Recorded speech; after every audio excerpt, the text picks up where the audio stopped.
Well, howdy diddly dandy there. I'm using Meshy AI 3D modeling. It makes models from text messages, but then you may have to do some cleanup. I mean, look at this one. The fish has got a hole in its head, and I exported these models and took them over to TinkerCad, where I tinkered with them, fixed them, repaired them, cleaned them up and made them look swanky, then took them over to my Flash Forge slicer, added in some supports, and then they're ready to print. Heck yeah!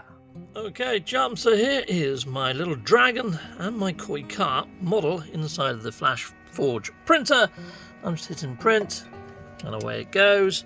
So it's going to take 26 minutes to print the two, which is cool, and that's with some supports. There is mild cleanup, but not much. Ooh, got a little bit of excess that I need to snip. There! Snip! You're snipped! Heck yeah! Cool. Okay, well, they're 3D printed. You can see just how small these are. So they're only 3 centimeters, but there's a dragon's head rising out of the water. Pretty darn sweet. Lovely jubbly. Heck yes. And then we've got a koi carp. So there we go. Now I need to put a base coat on these, like a matte, a primer, then I can paint them.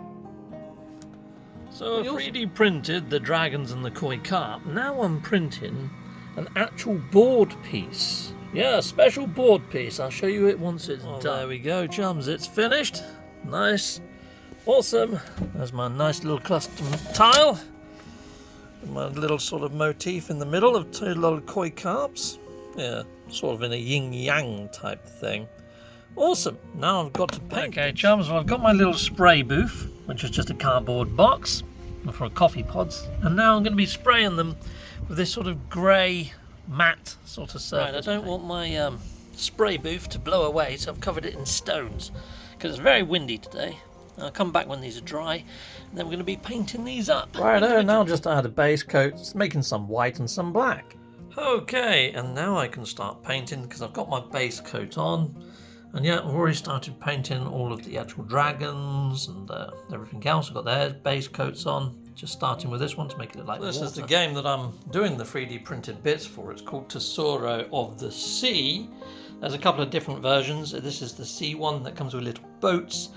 I'll show you it in action, how it should be played, and how the new parts that I'm making. Well, jums, I've got my old specs on. I need my specs to do painting these days. Yeah, so here we go. What have I painted?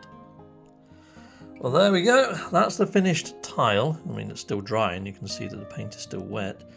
And here are all of my dragons. So I've got all the black ones over there. Black and orange, black and red, black and gold, and black and white. And over here, we've got all the white ones. White and red, white and orange, white and gold, and white and black.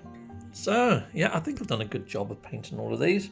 I think the actual tile and the bases of these are sort of all in keeping. And it almost matches the tile coloration for the actual board game, so I don't think it's too jarring.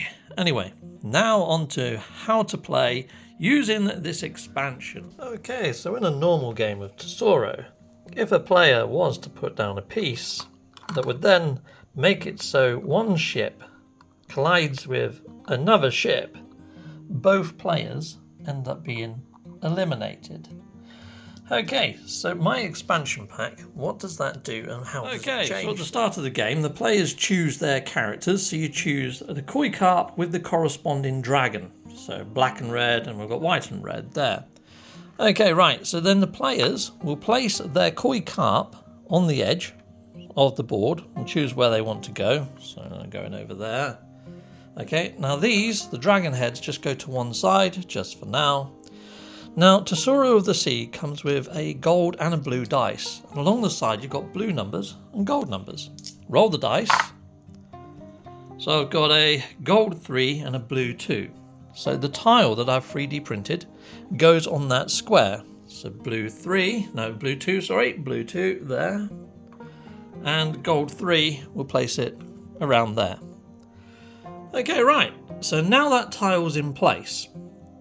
The actual koi carp, the player's model, once it gets to this actual tile, will become a dragon. And I'll show you what I mean. Okay, so both players are nearing to that tile now, and it's this player's turn here, so the black carp. We're going to stick that part down, Okay, right, so now they've moved into this centre tile, which they get to upgrade to being a dragon. Now, if a dragon comes into contact with a fish, the dragon can eat the fish. So rather than both players being eliminated, the dragon will play on and the other fish will be eliminated. Okay, so I get to choose where I'm going to be heading off. Since I got to that tile, I get an extra turn, and I'm going to be heading this way. And boom, you can see there I've come in contact with the other player, and I can eat that player. That's gone. Done, diddly and done. So yeah, the first player to get to this tile gets to upgrade to a dragon, and they get one extra turn to place down the tile and move once more. And they can choose any direction to come off of here. So any players that are in near vicinity that have started heading there are in a little bit of danger. So if you see a player that's heading towards there, you've got the opportunity to either run or try and get there quicker than that other player to cut them off to become your dragon and to get that upgrade in power. Now, if a dragon comes in contact with another dragon, then they both get eliminated. If a fish comes in contact with another fish, then they both get eliminated. So it's pretty much the standard game if you're the same sort of character models.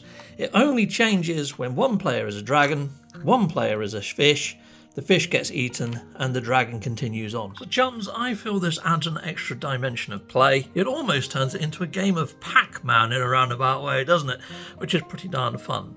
Players will start to race towards that new tile, that special tile, and hopefully become a dragon so they can start eating and munching other players. Because at the moment, sometimes by sheer accident or chance, a ship can crash into another ship, ending the game abruptly for both players.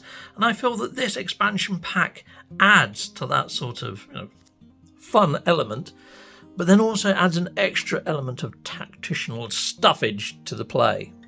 Cool. So if you do download this pack, it's completely free. I'm going to be putting this over on Thingiverse so you can get this expansion yourselves. Now what I would say is, if you're using this for your own means, that's great. If you are to resell this for any reason, and if you do make a profit, please consider giving a donation to myself. And yeah, because it is a nice little fun package to add a little bit of extra dimension of play to Tsuro, and I love Tsuro. Tsuro is an awesome. Now I have played this with Ivy. Ivy thoroughly enjoyed it. I asked her, does she prefer this or does she prefer the original with the ships? She said she much prefers playing with the koi carps and the dragons and the additional tile. Anyway, thank you very much for watching. Till next time, goodbye, and goodbye again. Captain Steve,